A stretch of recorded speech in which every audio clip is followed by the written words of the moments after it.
Hello, hello, hello, Santa Barbara. It's your Chantress of everything valuable and beautiful, Elizabeth Stewart. We are celebrating, of course, two wonderful organizations today. We are celebrating the Oak Group and we are celebrating Nature Track. And today to talk a little bit about a show, an online Oak Group show to benefit Nature Track, I have the director of Nature Track with us today, Sue Isageyer. And Sue, the show, have you seen the show? Yes, it's online, and I've gone through all of the different thumbnails and looked at everyone's art, and it's gorgeous, absolutely gorgeous. And what would you buy?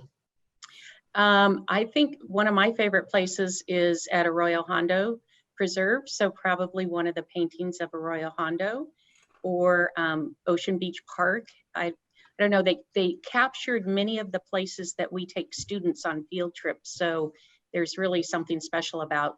Here I am, I'm on now. So. Right. Well. All right, bye-bye. And so I hear somebody talking, and that's Rob.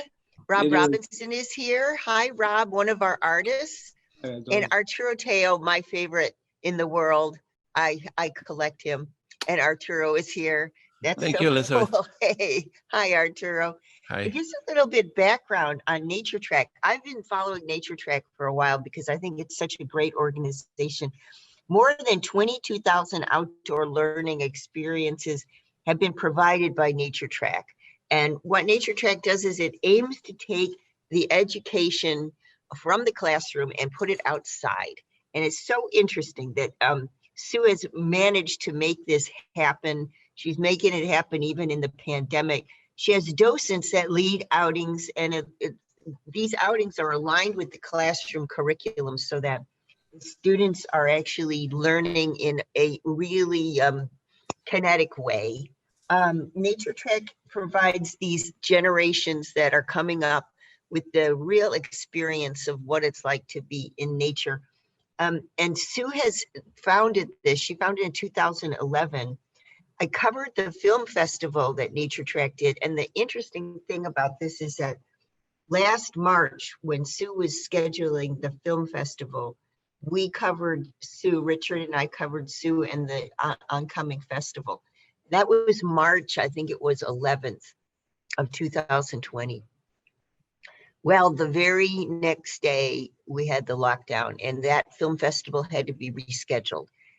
So it was rescheduled for this winter and I covered that as well. And it was very exciting. Some of the filmmakers we were talking to on the show, Sue had brought in from places as far afield as London. And, you know, it was just such a great conversation. I got to preview a lot of the films in the film festival and just the way that Nature Track has grown. And this is another example because the eminent Oak Group is actually showing now to benefit Nature Track. So Sue, how did you pull that off? I mean, who did you talk to at the Oak Group? I actually got I was very surprised. I got the call from Chris Chapman that they had selected Nature Track. So it was such a nice gift, just thrilled. And it was exciting because we had it set up that the artists would come with us on the field trips to all of these different locations. We have 20 different locations that we take students, and they would be there when we're doing a field trip, not necessarily to paint students or people, that's, you know, but to paint the landscape that's there. But I just thought, you know, that energy that the kids bring and the kids would get to meet this artist, and it would have just been, you know, just that those extra endorphins that maybe the artists would have gotten in capturing that also in their pictures. Well, we started this up in January and managed to have artists join us on a few trips, but then COVID hit. So that plan didn't work. However, because the wonderful artists still went out and painted the locations that we do field trips with, that is still what is depicted in this exhibit. It's just we didn't get the chance to interact like we had hoped. So what you planned to do was have the artists there while the students were there as well. Mm-hmm. Yes. Yeah, and that didn't happen. Now, are the students, just a question, but are the students allowed to preview the work that's going to be hung, or are they involved in any way? What I'm thinking is, you know, just a little bit background, personal background, but when I was entering college, I wanted to study art history, etc. My father said, "There's no future in that. So I'm putting you into a law track." And I entered school as pre-law and entered college as pre-law student.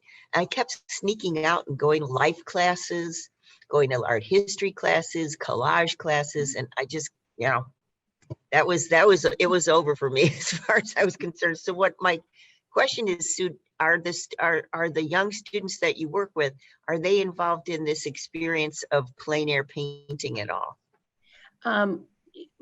A little bit, in that whenever we're out on our trips and it works with the curriculum that has been requested, we tie in an art project with some sort of using nature.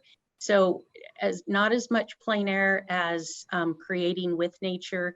Maybe the closest would be the watercolors of the snowy plovers, but that's not with landscape behind it. But I just had hoped that the students would have all been able to meet the artists, and because there's something about just meeting someone, putting a name and a face together, that makes such a better connection when, say, they look at their art any place around our community. So, and I know you have to jump off pretty soon, so I want you to tell us how best we can access the show and what you're hoping to achieve. So if you go to either the Oak Group's website or to naturetrack.org, there are links to the show, and it's the link between man and nature is the exhibit show. And on that page, you will see a thumbnail of art from each artist. And then when you click on that thumbnail, you will see all of the art that is available, that is on exhibit, if you will, on virtual exhibit. And if people would share that with their other friends who love art, that would be absolutely wonderful. And just a final question for you before we let you go and go to our first break. You have a quote from Leo Tolstoy on the press release holding here. And it says, "One of the first conditions of happiness is that the link between man and nature shall not be broken." Did you pick that, and why? It's just so true that nature, I mean, the studies now are there that we all need nature in our lives. I mean, so it's a little bit of what, I mean, our overarching goal is to connect our youth to nature, because we have such a couple generations that aren't as connected as we all were as children. And just for the future of our natural world, we need to show them that, hey, nature is amazing. And really what we see on these field trips, the kids just light up. And one of my favorite notes was when he finished his thank you note was, "I never knew nature could be that fun." And so, they were learning at the same time. And so that recall when they're using all their senses is so much better. So everyone needs nature in their life. We can't break that link. And maybe that's what we're seeing, generations that don't have that link connected. So I like to say about this virtual exhibit is it's the way you can bring, or art is bring outdoors indoors. And if you can't be out, you can enjoy it by the paintings on your wall. Yeah, that's a really important fact. Is just a lot of my clients, I'm an appraiser, a lot of my clients have been, re-upping the ante of their walls, because that's what we've got to look at now. And so this is a great opportunity, dear listener, to reach out and to find something wonderful that reminds you of our gorgeous area. As a matter of fact, Sue, you look at this, we're on the radio, but can you see? Yes, you need to have nature close. So yesterday, I don't know, I felt it was my partner John's birthday yesterday. So we went up Gibraltar Road and took a hike and picked wildflowers. And I forgot that I needed that. Yeah. Because, we are, we're in the pandemic and we're in little boxes. I'm looking at, you guys, Arturo and Rob and Sue, I'm looking at you and you're on 3x5 cards. Right.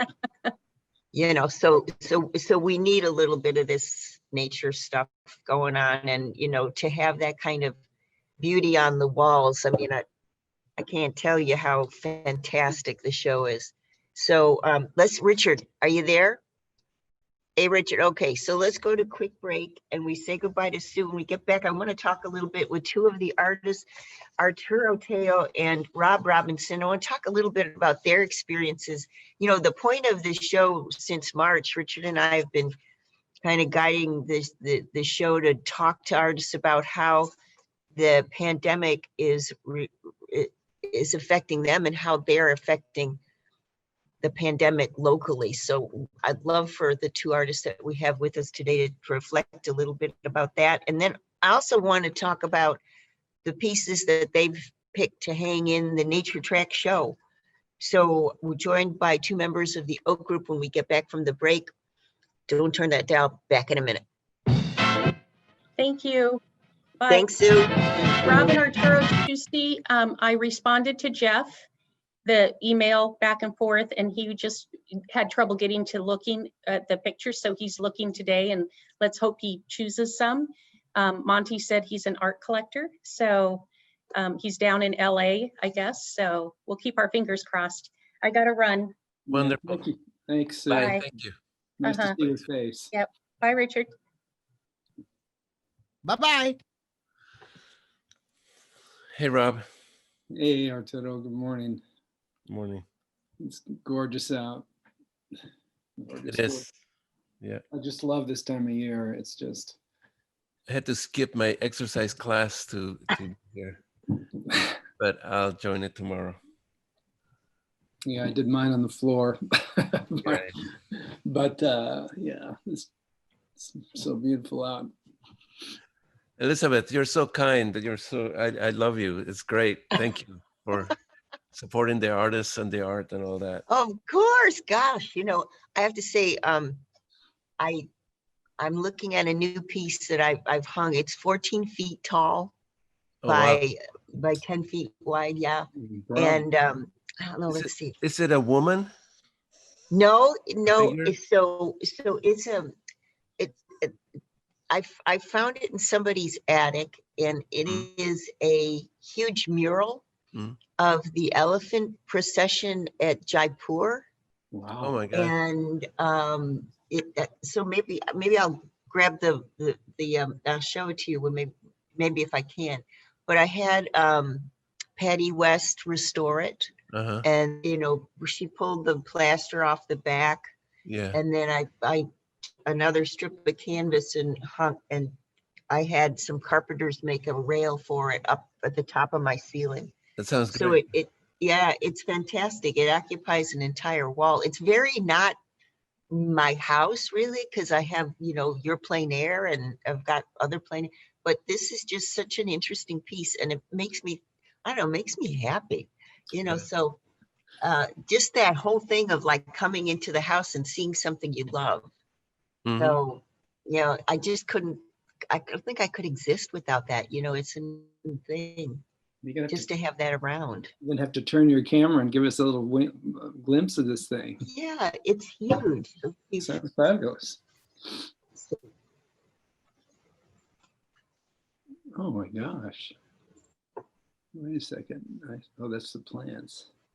All right, stand by in 3, 2, 1. You're live. All right, we're back. It's Elizabeth Stewart, and I'm talking with two members of the Oak Group, my beloved Arturo Teo and Rob Robinson, talking a little bit about the show that they're doing, The Link Between Man and Nature, an online Oak Group show to benefit Nature Track. And we just finished talking with Sue Isageyer, the founder of Nature Track. This show is online, so you can actually purchase the work online, add a little something to your walls. Right now, we all need that. And by the way, this is a fantastic time to look at art for your family members. And, we're coming on to the holidays. I have to say that this year, everybody's getting a painting, whether it was something I did or something somebody did. I mean, it's an important thing to have that kind of refreshment on your own walls. The quote of the show is, one of the first conditions of happiness is that the link between man and nature shall not be broken. That's Leo Tolstoy at the end of the 19th century, reflecting on the importance. Right now couldn't be more important. You know, I was saying that I had forgotten how much I loved getting out and picking wildflowers. And it was just such an amazing moment to say, oh, you know, I don't have to be in front of this computer all the time. I can turn that off, even though that's our link right now. We can actually turn it off and we can go outside. You know, Arturo, can you, last time we spoke, you know, you were a little sad because when you go out on the bluffs to paint, you'd see lone people where there used to be crowds, and you told us that your creative juices were going towards learning how to cook. Yeah. And I'm wondering, how are you doing these days? And are you painting? Obviously you are, I can see behind you, but tell us how you're doing. I'm doing fine. Thank you very much. I'm painting more now. I perfected my ability to just carry my stuff outside even more. I always fiddle with my painting setups. Right now, I have this cart that I pull with my bicycle, and it has all my acrylic equipment, and I easily set up. I'm blessed that I'm here a mile from the Carpinteria Bluffs. And so I take these trails and go there to paint. And even on the way, there's the park, the Tar Pits Park that I love. There's a tree there I call the tenacity tree. It's a symbol of now for my, you know, my mom was put to the ocean, her ashes just outside that tree. So it's a marker now. And I go and I paint it. And you know, what you're talking about, our experiences in nature, it's easy to forget them, but we need them so much. It's the ingredient that I think is needed to really appreciate the paintings that we do. The paintings that we do are just an alchemy of our own love for nature, transformed into a presence that you can bring with you around. And really, a landscape painting is so much more powerful than it should be. It is all this love and energy in a knot, and it just gives back to you. It's not a dead object. It's really powerful. And That's so, very true. yeah. And so I want you, Arturo, to talk to me a little bit about this in your bio. You say, I believe in the wisdom of uncertainty, and that struck a chord with me, although I don't really know what that means as regards to yourself as a painter. Can you tell us about that? well, I'm not certain what it means, which is what it means. No, okay. It's just to not go into things just thinking that you know it all, that you have the answers, that you're just, you know, I mean, that you, to do a painting, you do it a certain way. In practicality, I always like to approach paintings as if I don't know what I'm doing. Of course, I know what I'm doing, but what I mean by this is that, like, in my technique, I don't always start the same way. I don't always use the, you know, right now I'm back to doing acrylics. Why? Because it's really hard to paint realistically and with, you know, with the kind of colors that I do see in nature to reproduce them in acrylic, because acrylics have this real unnatural power to them, you know, plastic. So to tone that down and to make it, you know, true and real the way Marcia Burt does, it's very, it's hard, you know. You have to not be enamored of the easy, the greens, the colors that they give you, you know, because they're all wrong. So you have to work hard and mix them and make them. So, so that's what I'm saying. It's like I like to challenge myself that I don't know what I'm doing, that I'm just bumping into something that is a challenge. And so what I'm trying to get at is just my emotion of trying to reproduce what I'm, this love that I'm feeling, for what I'm looking at. I was really, before this, I was thinking a lot of Ray Strong and how he had this fabulous, he was a great teacher, and he had this lecture that he would give called The Brick and the Veil. The brick is the solid thing, the veil is the atmosphere surrounding it. And so he would describe, you know, the solid forms in nature, and then what's in front of it. And so I think really what he was describing is different types of energy. So I see the energy of the earth, you know, in its different vibrations, its different forms. And we're part of that. We're an energy that can be totally loving energy. And I think if you connect with that and with nature, you get it made. And I saw the sign to what was that? 2 seconds to stop. 2 minutes. I Oh think. yeah, Richard's saying we have to go to quick break, and you know, so we were just talking with Arturo Teo. The interesting thing that caught my eye in his bio is, I believe in the wisdom of uncertainty, and it's such an interesting thing to think about that today, because you know, throughout this whole year, we just didn't know, or we still don't know, Right. where our lives are going. And to see that reflected in a great artist like Teo is really moving to me. So let's do a quick break. I want to hear what Rob Robinson has to say about this really interesting question in my mind is, you know, how does an artist prepare? You know, there's 2 schools of thought, maybe more than that. You know, Arturo's school of thought is that, you know, throws himself into something as a novice, even though he's had years and years of training and experience, but everything he looks at, he asks himself, you know, why does this move me? On the other hand, there's artists that, you know, that have a schedule. For example, I'm going to paint no matter what I'm doing, I'm painting from 10 to 12 and that's it. And so, you know, it's this whole idea of, do you let the emotion start you, or do you let the work start you? I'd like to hear what Rob has to say about that when we get back from the break. We're celebrating today the show, A Link Between Man and Nature, an online Oak Group show to benefit Nature Track. You'll hear that the Oak Group selected Nature Track as the benefactor of this particular show, which is also online and for sale. December 31st is the last day you have an opportunity to purchase. So right now, if you would like, you can go to naturetrack.org or oakgroup.org and take a look at the show. Let's go to quick break. When we get back, Rob's going to tell us a little bit about his reaction to what Arturo is telling us about uncertainty and the craft of making art. Don't turn that down.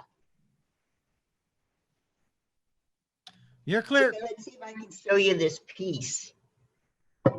Let's see. We're almost there.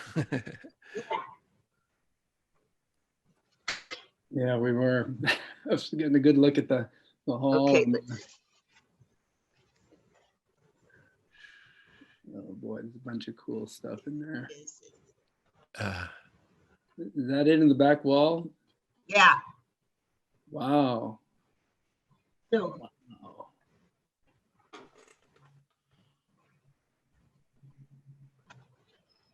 that is big. Wow. Is it ever? I can't make out what it is though. Neither can I. Oh, I know. I'll.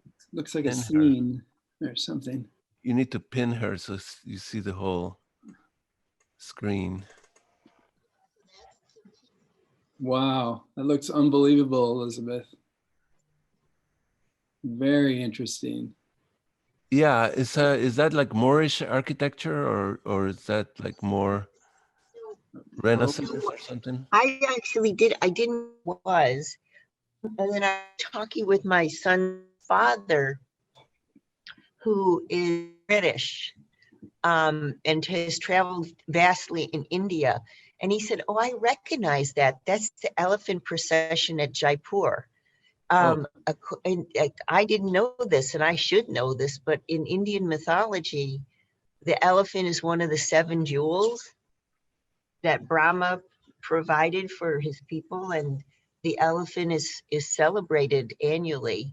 And I think it's the Jaipur, the Rajasthani family, royal family gets on top of the elephants, and that's what this piece is showing, is that the major procession, the elephants up, and there's prizes for who dresses the best.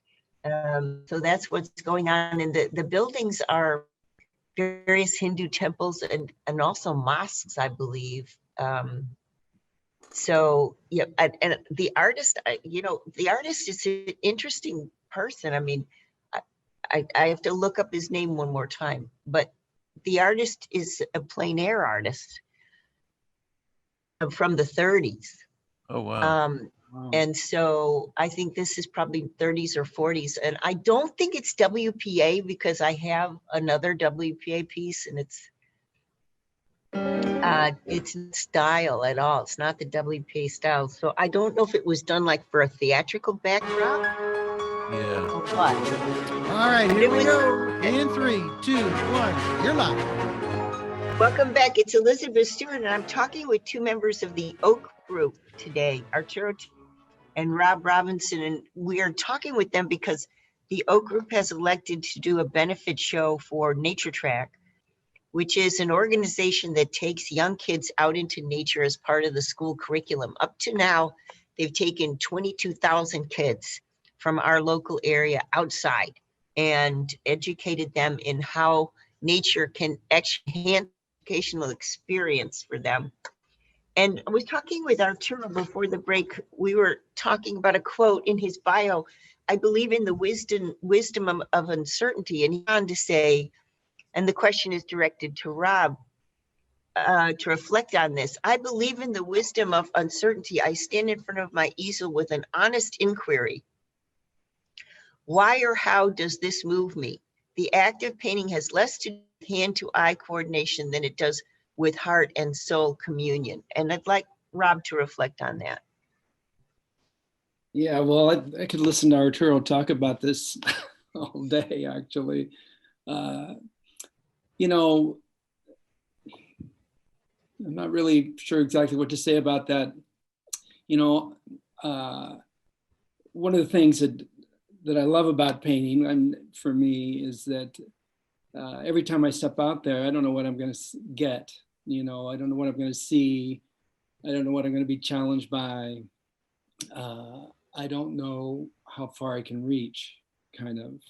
And so, you know, my experience in painting, I mean, it's humbling. It's incredibly humbling. At the same time, it's just super engrossing for me. And I can just stand and observe and just soak in, you know, a place, a moment in time, and try and articulate what I love about it.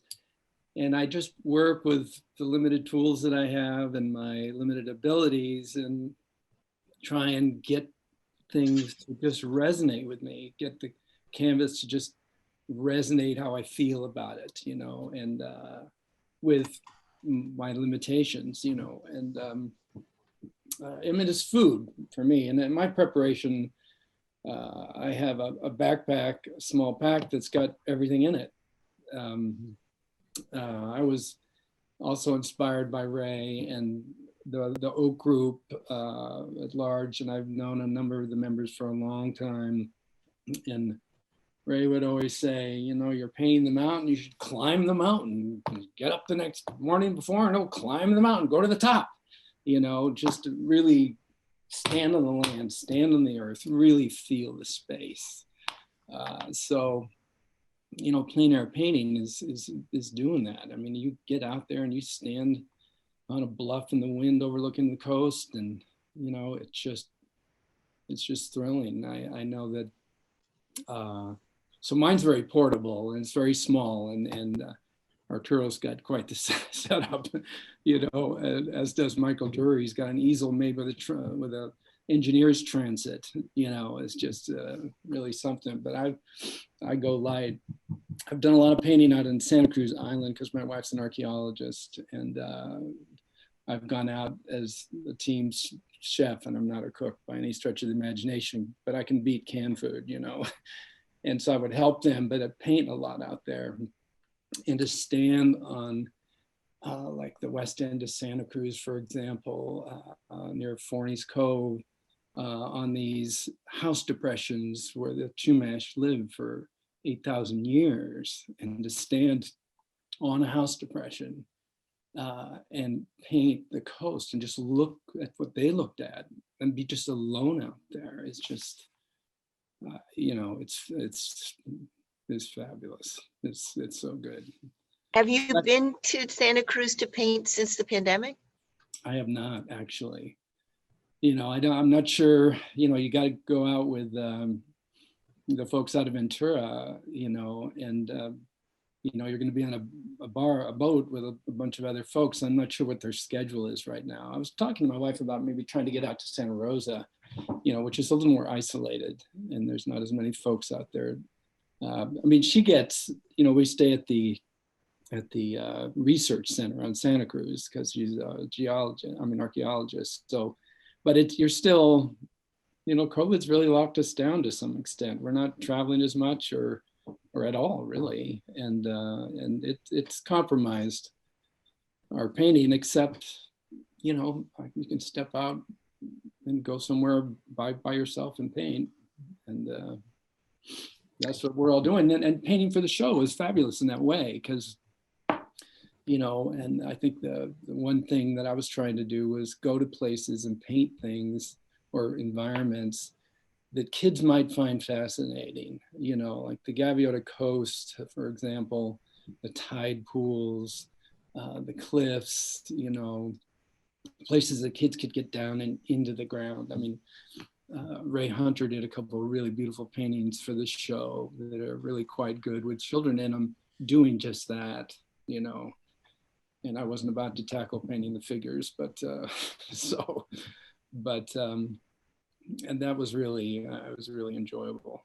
And so, Rob, there's reflecting on a quote, reading a book lately about a famous landscape photographer, and a critic said of his work that when he shot a mountain, of course, he was shooting one side, but the photograph was so heartfelt that you knew when you looked at it, he actually had been to the other side of the mountain.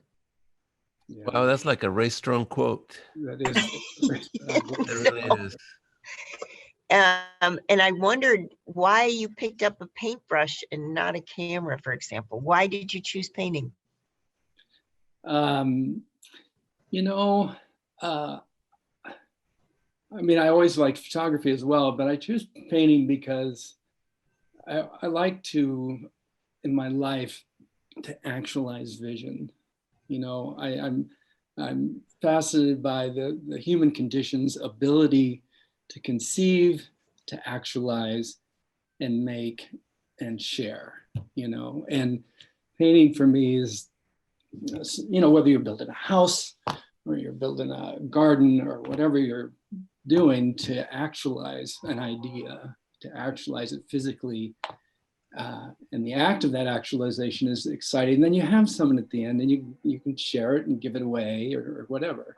So that's a real driver. And taking photographs is somewhat the same, but it's so instantaneous. It's so quick, you know.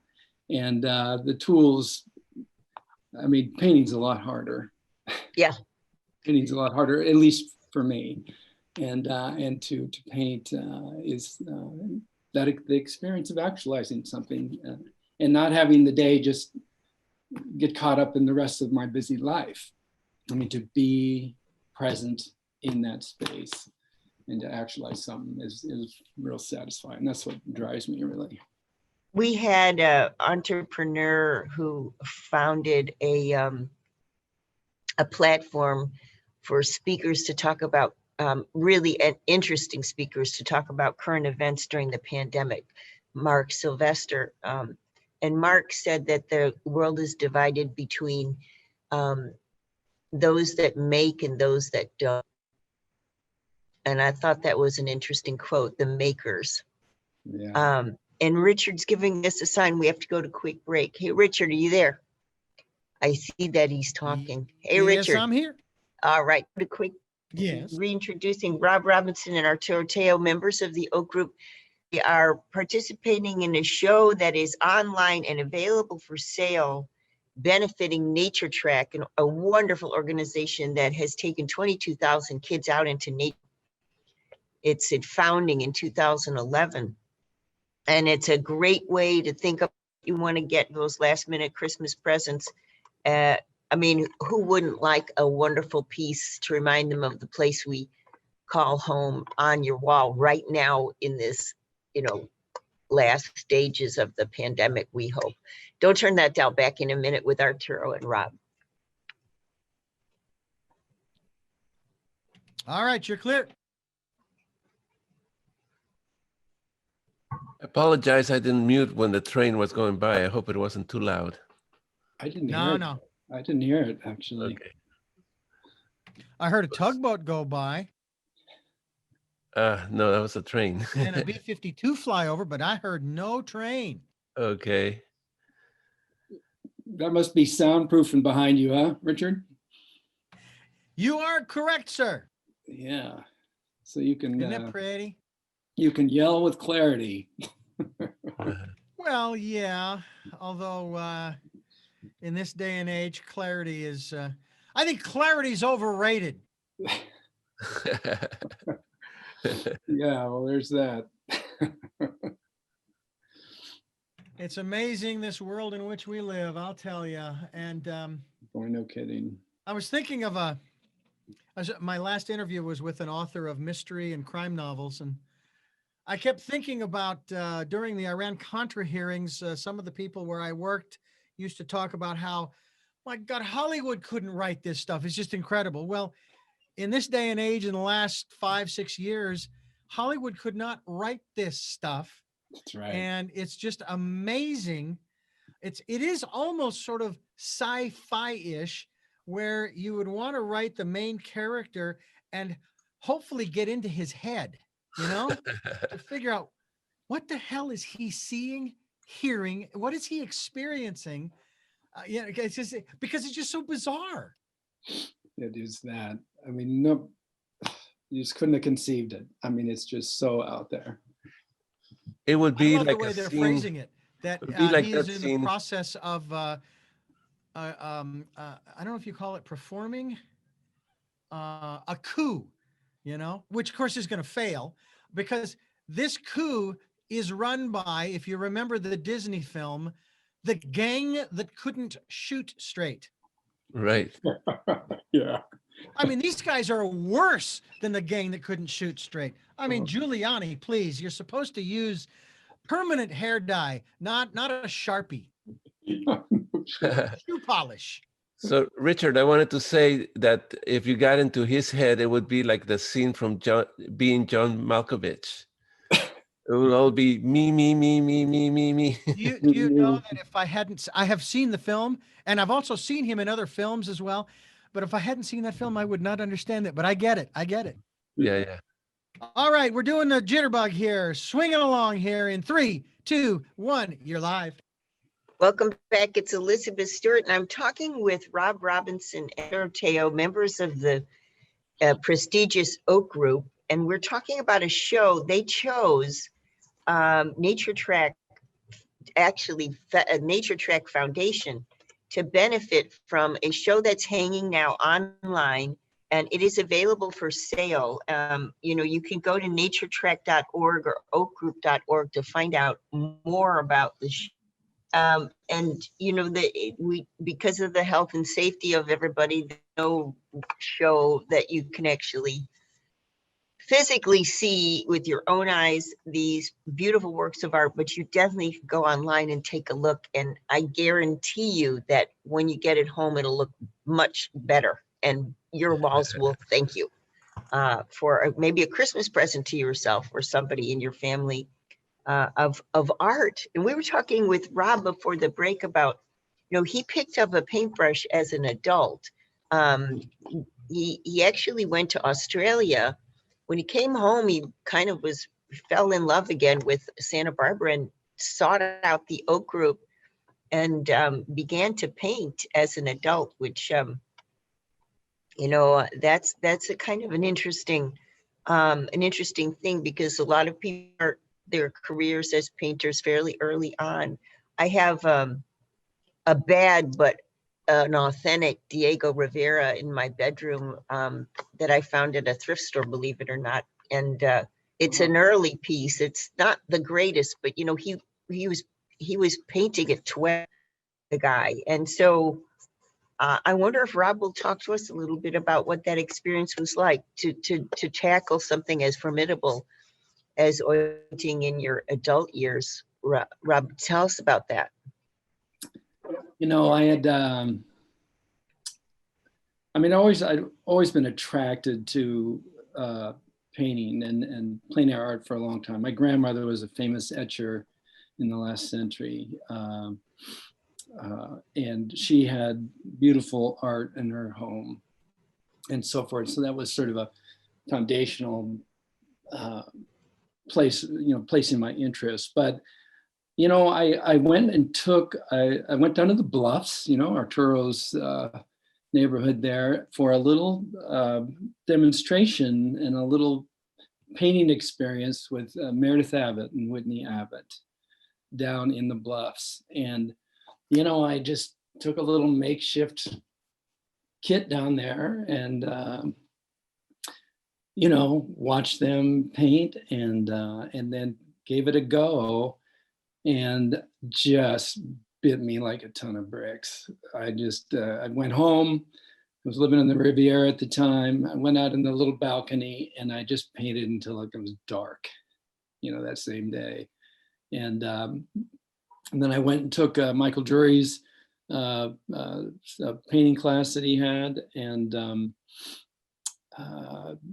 went to the first day and went and watched all the people paint down at the Carpenter Bluffs again, actually, and or Tar Pits, I think it was actually, and watched everybody painting. And these gals were telling me, and these people were saying, well, if you're going to buy some tools, you're going to give it a try, you should just try on a little canvas first, and don't spend too much money, because this stuff's pretty expensive, and you might not like it, and so forth.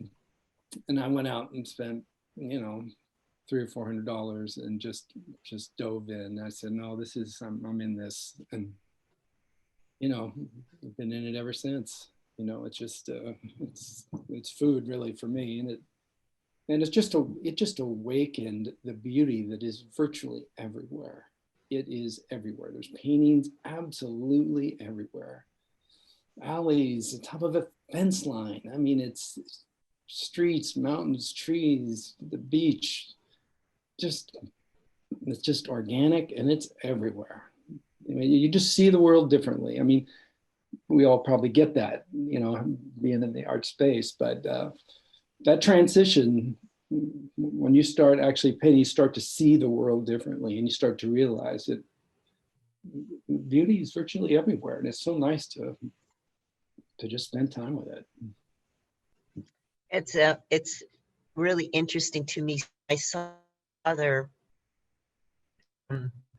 He had a month ago. He had a stroke, and he always liked to paint. Sort of a amateur painter.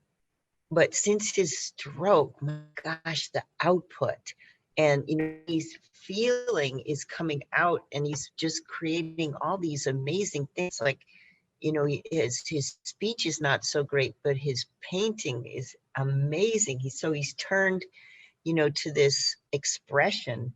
And I just find it, like you say, that Rob, you were talking about the food part, that is basically what's going on with him right now, I think. This food part is becoming his artwork. It's remarkable that during this pandemic, so we've had so many losses and such, significant taste of mortality that, to actually make something is a fantastic remedy. Yes. And Richard's giving us a sign. We got to go to quick break. Just another shout out, a link between man and nature. This is a show that you can purchase the work of amazing artists that come from the Oak Group, a longtime prestigious organization here in town, devoted plein air painters. Purchase a work, and what better time to do so? The show is hanging online, naturetrack.org, oakgroup.org. December 31st is the last day, and it's perfect timing for you to purchase something that you love for someone that you love. Richard, let's go to quick break, and I want to talk with Arturo when we get back from the break. A question for Arturo has to do with the reason that he paints and the reason that he writes and composes songs and poetry. He's an ultimate maker.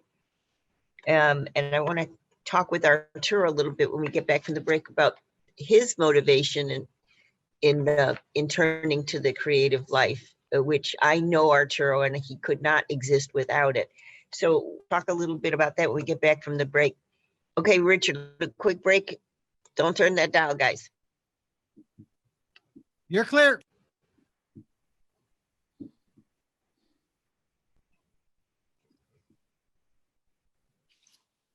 Hey, Rob, that was great. I didn't realize that was the first time you had painted when you went to that workshop with Meredith, but that's so cool.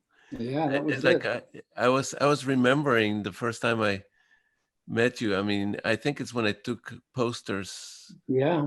From we were in my trying office. to save the bluffs, and I saw you as this guy, this developer guy, and I going, okay, here's somebody that can help us, because he's probably got like tons of money and it's support the bluffs. And yeah, it was quite.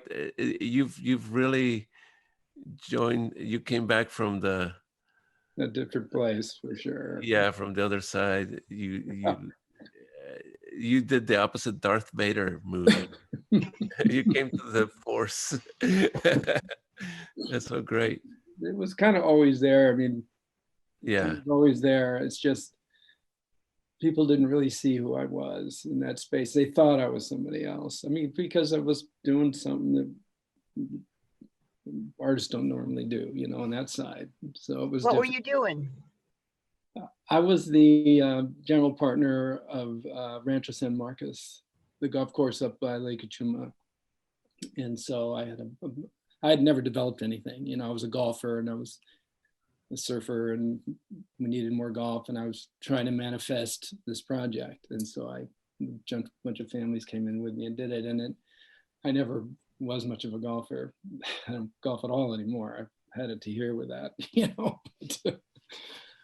It was a 15-year, very rough experience, I mean, and I started, I was actually painting out there at the end, Arturo, at the golf course. No, I know you were. You switched very swiftly. Yeah. When I shifted. So I'm manifesting little things, small personal stuff now. I don't do that kind of thing anymore. Yeah. So it was but that little trip with Whitney and that little workshop was really meaningful. So. All right, here we go. In 3, you have 4 minutes. In 3, 2, 1, you're live. Welcome back. This is Elizabeth Stewart. I'm talking with Rob Robinson and Arturo Teo, both wonderful painters, active Oak Group members. And they're benefiting, actually, the Oak Group is benefiting Nature Track Foundation, which is a worthy organization. It's taken 22,000 kids out into nature as part of a school curriculum augmentation program. And I'm inviting Arturo to reflect a little bit on why he paints and why he composes, and why music is so important And words are so important to Arturo. I wonder if you could tell us, Arturo. Yes. Well, it's something that John Lee Hooker said. It's in him, so it's got to get out. I forgot what his blue song was, something about the chillin'. But anyway, I wanted to bring it back to the show and the idea behind it.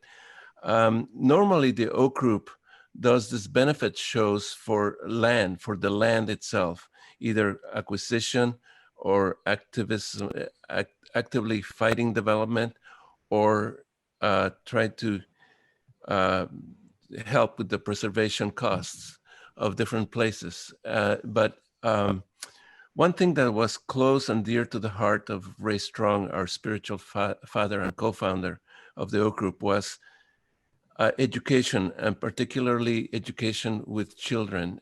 He actually came to the Carpinteria Bluffs when we were doing the effort of saving the bluffs, and painted for the local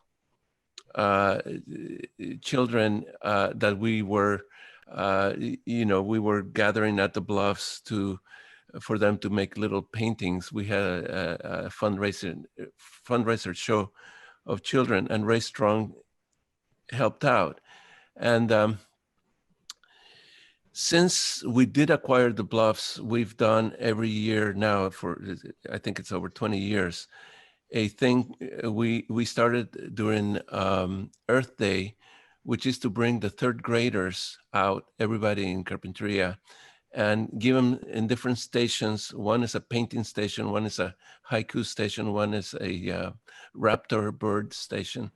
We have the children experience the nature, and we see.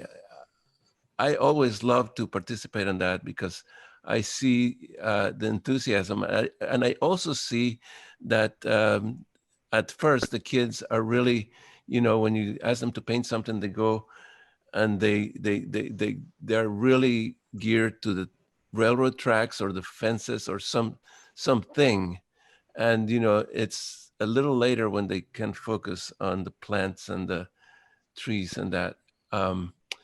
So I'm very happy that we're supporting this organization that helps the children stay connected to nature. And just one more shout out, naturetrack.org and oakgroup.org. You can purchase, and I encourage you to do so. I encourage you to take a look at the talent that's just waiting to be purchased, benefiting Nature Track Foundation. And thank you both, Arturo and Rob. It's been an absolute pleasure. It's great to see you and hear what you say. It's always inspiring to me. Thank you, Richard. Thanks, Elizabeth. Bye, everybody. Thanks, Richard. Thank you, Elizabeth. Thank you very much.